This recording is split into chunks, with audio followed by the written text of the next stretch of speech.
Okay, greetings, beautiful beings of light. Today, I wanted to share a really awesome person that had the honor of connecting with this summer. Her name is Monica. Monica, do you want to introduce yourself?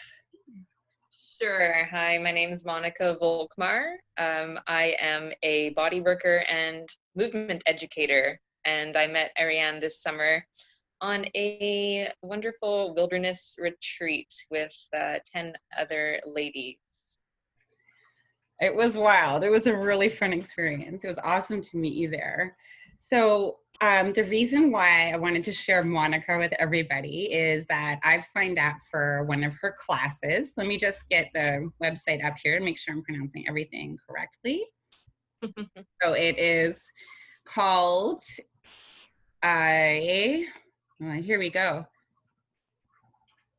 Liberated Body Workshop. So this is really exciting to me. As those who may know me or may not know me, I'm not really sure who's watching this, but I have been on the awakening journey for quite some time. And in that journey, when you awaken to higher information or you start opening up to ancestral trauma or present life trauma and things you need to heal, and all that light starts shining in your dark crevices of the archives in your body, a lot of pain and disease and disharmony in the body can follow. I have actually personally spent years bedridden due to chronic extreme pain. I was diagnosed with genetic arthritis. Shamanism has taught me that this is actually a component of me being a planetary empath. So for years, I was isolated and unable to move. And as somebody who has a background in dancing, I had the honor of dancing ballet, jazz, burlesque, Latin dancing, salsa, and I loved it. I was not able to move my body at all anymore. My body became this prison, and I was so angry. And within that anger, bottled up rage and resentment, and I was unable to stay in my body or stay present with this present reality.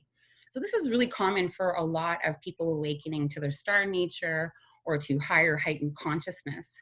It is actually a part of ascension, is the pain process, the physical pain process. I've personally come very, very far, but I still don't know my body. It's not the body it once was. You know, I can't, I can't lift my leg up into the air anymore, which isn't practical at all.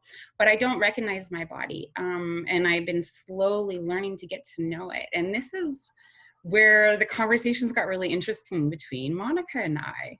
And so you had said, Monica, that you do a class called Liberated Body Workshop, and you teach people the subtleties of getting to know their body so they can optimize how their body works for them.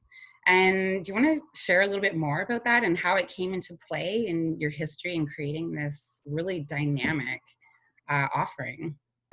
Sure. So I'll tell a quick backstory about me and how this workshop came into creation. I also was a dancer. That was my first career path. And I live in Toronto, so I went to Ryerson University and did the dance program there. And it wasn't really a path that I should have been on, to be quite honest, if you want to use the strong word should. Yeah, I kind of went into a dance career because I was good at it and my parents encouraged me to, and I didn't really know what else to do with my life, but I didn't really love it and I didn't resonate with the world. And so, I mean, the dance world, that is, I didn't resonate with the people in it. It wasn't for me. It was too superficial and it took me away from who I really was. And so it kind of took me away from my body. And the whole 10 to 12 year career I had as a dancer, it was essentially founded on me disconnecting from my body so I couldn't feel it anymore, so that I could do the crazy things with it. And I had a teacher tell us that to be a dancer was just to be in pain all the time, so get used to it. And that was something we wore as a badge of honor. And so the norm was just disconnect from your body so you can't feel it, and then just focus purely on the beautiful shapes you can make with it at the expense of its health. And eventually that became unsustainable. And so by the ripe age of 22, I could no longer really do anything. I couldn't walk without pain for 30 minutes. And that became my singular goal in life at 22. I was like, I just want to walk for 30 minutes without pain. And that's it. That's just what I want to do with my life right now. And I had no money. and I had no other skills. So I couldn't really get therapy. I couldn't get help from anybody because I couldn't afford it. So I decided, well, the best thing to do right now is just to get into a career path that will force me to learn how to heal myself and meet a lot of healers along the way. So I became a personal trainer, and then that led me to becoming a holistic body worker, and I practiced Thai massage and craniosacral therapy. And with this interesting COVID situation right now, I took one of my movement workshops that I developed over time online. I started doing this in real life, and then I took it online, which is what we're talking about today, Ariane. And what the workshop is, it's based on the way our bodies are supposed to move as we walk, so through the gait cycle. With every step that we take, what blows my mind is that our bodies, every joint in our body should be able to access every single joint motion it is capable of accessing in all three planes of motion, from one footstep to the other, which takes less than a second. So it's kind of mind-boggling that within one footstep, everything your body should be able to do, it will do, unless it can't do it because of past injuries or other things that are limiting our ability to access our body's potentials. So for me, that was just having a really jacked up nervous system from all the mental and emotional strain I was going through at the time, which can lock your body down. And from all the injuries I had, which also can lock your body down. So my physical and my emotional and my mental and like the spiritual, all four areas of my life were just a clusterfuck, if I can say that. You did. It's cool. Cool. And so that really contributed to me, like you said, like I didn't know my body. I don't think I ever really knew my body because all I ever did was dance, and all dance ever did was take me away from myself. So for me, the process of healing I was on, it was to understand my biomechanics better so I could learn how to put my pieces together again. But in that journey, I realized it was much more than just the physical I was putting together again. Like I was accessing who I was through accessing moving my body the way it was designed to move based on how we should move when we walk. And the way that we walk is hardwired into our DNA. So it's a very, very, very fundamental movement pattern that we all should be able to do.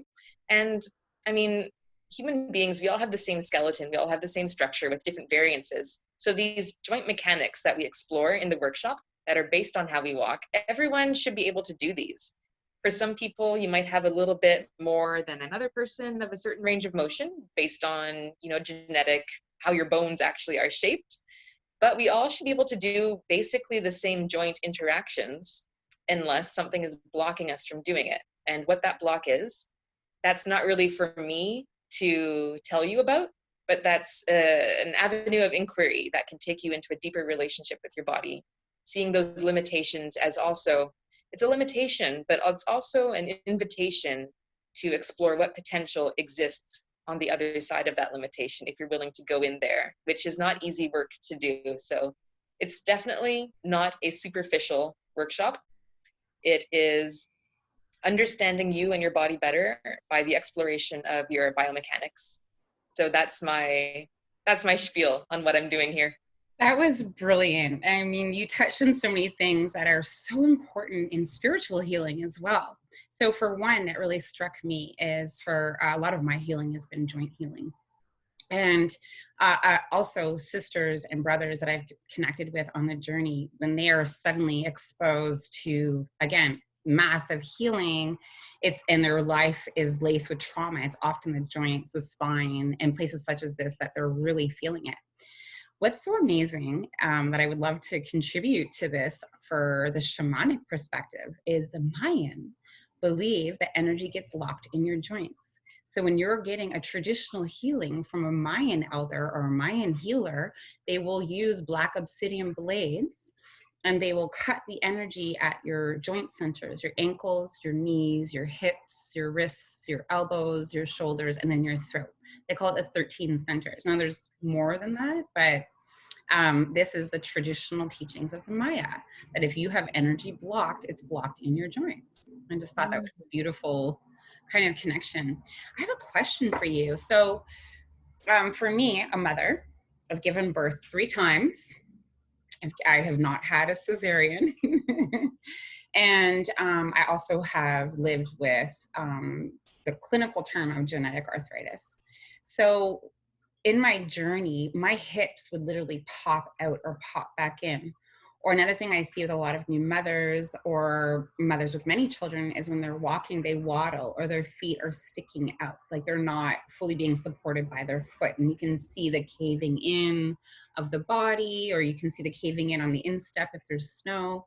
And I think this is really common for mothers. So how can you describe to me, I mean, obviously that resonates with me specifically. There's so many people this would resonate with, but could you just kind of guide me through how your liberated movement and the rotations of the joints can support mothers in this, even from their own home during this like Zoom teachings?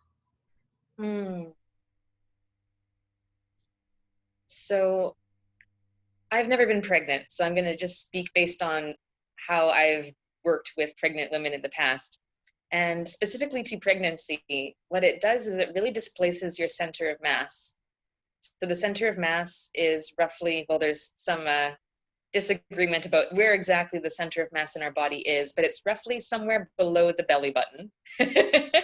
And like 3 centimeters or so below the belly button, however specific you want to get about it. And when you're pregnant, that gets really pushed forwards. And because of the baby growing, and you kind of expand forwards, so the whole pelvis gets tilted forwards and pushed forwards. And I don't know if you had this experience of your weight just getting pushed towards your toes and your belly kind of getting thrusted forwards. And so the body finds all kinds of different ways of managing this new center of mass, which is now more forward on the toes. And one way of doing that could be to turn the feet out to accommodate that. One way could be to excessively extend through the spine. So you're just kind of thrusting your spine forwards and dumping into it, which can compress your lower back. People might excessively bend and twist through their knees. There's many different ways that every individual will, I want to say, I don't like the word compensate, but find an alternative strategy, let's say, to manage their new center of mass. So what we do in the workshop, because I can't be there with you and really specifically pinpoint exactly what people need to do to streamline their process, but I'm giving a framework of how to assess where is your center of mass right now, and how might that be correlated to your experience of your body. So the first thing we do in every workshop is tune into where we're feeling the pressure in our feet on the ground, which can tell you a lot about where your center of mass is. So if you were to stand up and feel, and I invite you, if you want to try this, you can do it for anyone who's listening. If you stand up and just tune into where you're sensing the weight in your feet, it might take you 2 minutes or more even to just get still enough to feel where your pressure is going in your feet. And most people will initially just think, oh yeah, it's even, because they've never really taken the time to tune in. But if you stand there long enough, you'll start to notice that you're drifting around a little bit, and you might end up more in one foot than the other. And you might end up in different patches of pressure on the one foot versus the other. So you might be more on the inside of one foot or the outside of the other foot. And the way that I like to teach the workshop is to help you understand what those foot pressures might be saying about how your body is able to move and where you might be holding yourself most of the time. Because when we walk and when we, whatever we're doing, if our center of mass is more predisposed to being more on one foot than the other, that's going to show up in every single activity we do. And that's going to influence how the muscles and the joints are moving in every single activity that we do. And so it's kind of, that's the truth we're tuning into there. I love to think of it as just looking at your own truth of how you're standing. And we've all been told to like stand up straight, or like don't stick your belly out, or like don't lock your knees, don't do this and that. Like there's so many shoulds around how we should stand that it takes us away from what is reality. Like how are we actually standing? And the painful bit is that we need to be able to tune into reality to change it. But tuning into reality kind of sucks sometimes, because we realize like, oh shit, I'm standing in this weird way. And when I actually feel the way I'm standing, it's bringing out the pain points that I need to address. So I think I really got away from your question about pregnant women there, but that's one of the ways that we can. I thought you answered it. Like you like, this is what's happening and this is what I can teach you. And then from that teaching, you can assess yourself and maneuver from there. It's like creating a compass and re-getting to know your body's physical compass, I guess. Yeah, I would say that a good chunk of the sessions are self-assessment, because if we're not assessing things, we're just guessing. And I think these classes really resonate with people that want to understand their body. They're kind of a little bit nerdy about it. And for me, it was like a DIY journey. Like I couldn't afford help, but I knew that if I could just learn enough, then I could DIY my way through it. And so I wanted to teach that process that I had to go through to get the understanding of my body I needed to actually find what would be the appropriate things to do with it, and not just go on YouTube and look at all the exercises for XYZ and then just try shit hoping that things would work. Because as you know, if you just try shit and hope that it works, you're going to get a pretty poor result unless you strike gold, like you're super lucky. But I don't want to rely on luck. I want to go through a system that teaches me exactly what I need to do. You want to understand yourself, like you said. That was, again, so brilliant. And I can also relate that to heightened consciousness. So there's so much information out there. And I personally try to provide, and many healers as well, an opportunity for people to get to know themselves as a healer. I think that ultimately, as we evolve, we are all going to have these great abilities. And that's so interesting when you said going deeper into your body, sometimes it really sucks. It's just like you're really here and now. That's exactly the point. It's like the doorway. It's the doorway. Like your body's holding these archives. I've been practicing breath work a lot for about 3 years now. I got really deeply connected in the last year and a half. And the whole thing is about staying in your body, not leaving your body to go and have these experiences. It's about staying in your body. And that's where the pain comes in for what we were talking about earlier that I originally addressed, like people who are awakening to higher consciousness.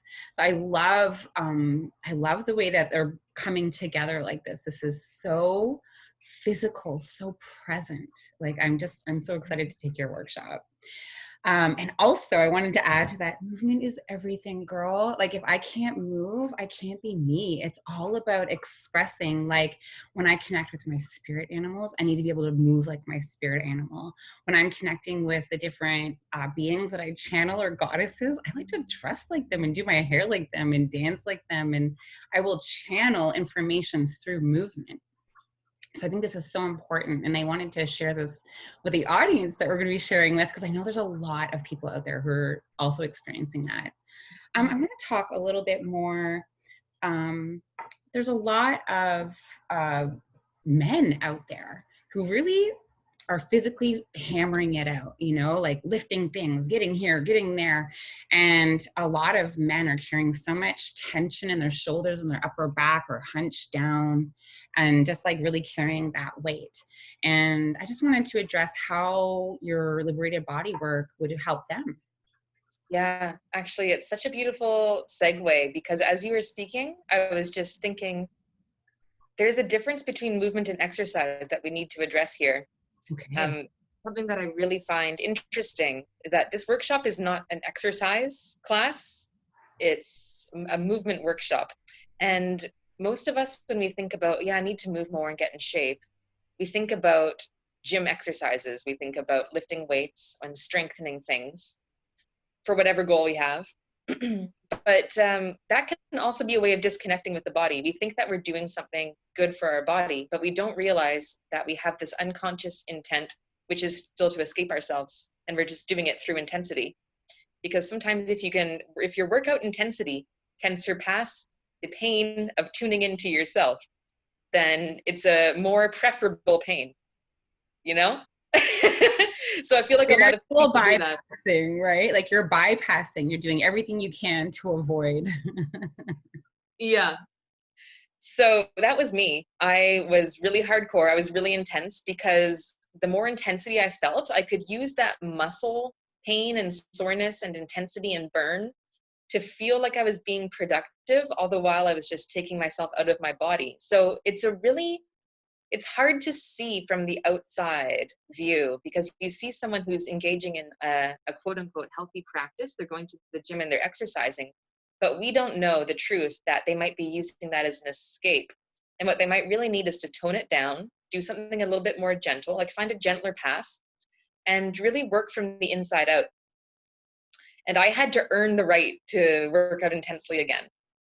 I had to understand what my threshold was and what my body's triggers were that were flaring my symptoms up, so that I could learn to respect them, and then find my limit for how intensely I could work out before I disrespected my body again and started to get out of it. And when I was using exercise as an escape, and when I was using it truly to live out one of my highest values. So I truly love and value feeling strong.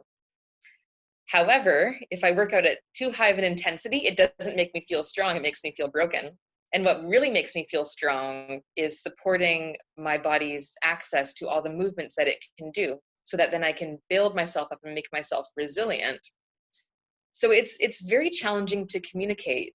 And I spent about 2 years trying to write about this, and I feel like it's finally coming out into some kind of embodied class. But it's very difficult to articulate. Yeah, but I think that it makes sense. I don't know. Am I making sense? I think you're completely making sense. Yes. And again, I can relate it to so many processes of the human evolution right now. You know, it's like you have to embody yourself. You have to go within, you have to work from the inside out, and then you radiate that into the whatever life you want to co-create, you know? And so speaking of books, so our dear friend, Sophie Dow, amazing Métis medicine woman and dancer, and such a light, says that you wrote a book that has changed the lives of many dancers. Oh, yeah. Tell me about this book. Tell us all about it, girl. I keep forgetting about it because I wrote it and then I had to disengage from it because, yeah, that's a long story. But anyway, so in 2015, I wrote a book called Dance Stronger. And it was essentially everything that I had learned up until that point about how to not fuck up your dance career. So like all the mistakes that I made, this is what led to me having to quit dance because I disrespected myself so much. Here's what not to do, and here's a better way. Or maybe not a better way, but here's another way that is more healthy and sustainable for you. So Sophie was actually probably one of the people that was a part of that community of people that I was teaching workshops to early on in the Dance Stronger days. And I created an online strength training and self-care movement program to go with that book. It originally started as a program, actually. I was trying to think, what are the exercises that dancers should do? And then I realized it's not about the exercises, it's how you hold yourself and do the exercises. So I think really for me, it's all about, how are you internally holding yourself and approaching the exercises? And then literally any exercise you do is going to be good if you're holding yourself right. And I think part of holding yourself right is having access to your body. I think that's brilliant. It's all about posture, like I studied personal training and my mom's a personal trainer, and I was going to the gym to be in a fitness competition before I got quote unquote ill. I don't really like to use that language. I don't want to spell cast myself. I'm a healthy, surveying being with love and light cells that are constantly regenerating, and I'm resilient. But I went really, really, really hard, and I hurt myself quite a bit. I think there's a lot of injuries in my body from the quote unquote genetic arthritis that are traced back from when hyperextension, trying to split all which ways so I could do my high leg kicks, and just all these different things to bring out the performance in life. And I hyperextended, overdid things, went way past what my joints wanted to do for weightlifting, just because I was just going too hard, and I lost my whole frame. And so just to hear you speak about bringing that body back into posture, that's been my whole journey, is to get just a basic posture back. I think it's everything, and it's everything for dancers. I can recall my friend saying, "You've got the dancer's disease." I'm like, "Dancer's disease? What are you talking about?" And it was like, I guess it happens to a lot of dancers, probably just from what you were talking about, like not pushing yourself beyond what you can do and not understanding proper posture. So everything starts with proper posture. It's like everything. I love that. Yeah. What's the name of your book, by the way? Dance Stronger. Dance Stronger. Okay, amazing. Okay, so let's tie this up. So liberated body movement. When is this class coming up? And I'm going to be there, everyone. So if you want to sign up, you're going to sign up with me. Yes, do it. So the class is on September 21st. That's 1 week from today, next Monday. And it'll be for 4 consecutive Mondays. And each session, there's 4 lessons. The first lesson, it's kind of like the user's guide to your body. You go through your whole body in 4 sessions. The first session is on spine mechanics. The second session is on foot and ankle mechanics. Third session is hip mechanics. And then the fourth session is shoulder blade and arm mechanics, and then putting it all together. And I've also done a new thing where I added in a bonus Wednesday practice and review session, because a lot of people were finding that it was a ton of information and they wanted time to review it without, like, it's a lecture and a movement session, is practical and conceptual. So I wanted to add in another session where we could just get into the pure physical part of it and not have to worry about overthinking stuff. So there's another bonus Wednesday session that I added in. Wise. Yeah, I can really relate to that. And I just wanted to offer everyone, I really love what Monica's offering. And I really am an advocate for people healing and having opportunity to heal from home, and the opportunity to self-heal and learn how their bodies and their minds can expand into a healthy, good posture lifestyle. And so I'm going to be offering for anybody who signs up for Monica's classes, if you write the word Ariane Saffron, it's a code word, your name is going to be put into a draw to win a session with me. So I just want to offer that for everybody. This is a little incentive just to get you out there and get your body mechanics lined up. And I really feel that you will benefit from this. So the first, anybody who signs up, say Ariane Saffron, and you will have the opportunity to win a session with me. And for those who don't know what sessions with me are, I am a clairvoyant practitioner of the psychic arts. And I have created and channeled quantum holographic Reiki, which is the Reiki of the 5th dimension. It is the Reiki of the higher dimensions. There are 32 codes. The first class is a must, and it's all based upon shamanism, science, and cosmic information that I've channeled. It is a modality that is basically alien mind technology. And so I do a lot of things remotely. I scan your body, I scan your home, and we change your light codes, upgrade your frequencies, bring in your truth of who you are from other realms, help ground that in, and you go see Monica to deal with the pain afterwards, because when you're enlightened, it can shake you up and you need to realign those bones. So I just wanted to create that offering and share with everybody what that is. So thank you so much, Monica. And what's your website? It's monicavolkmar.com. And to find the information about the workshop, monicavolkmar.com/liberated-body-workshop. And can I just say one more thing? As you were speaking there, I just want to say that, yes, when we're changing who we are, and I mean, I don't really have the language that you do to describe this, but as we're changing the energy of who we are, that changes almost instantaneously, but our bodies take time.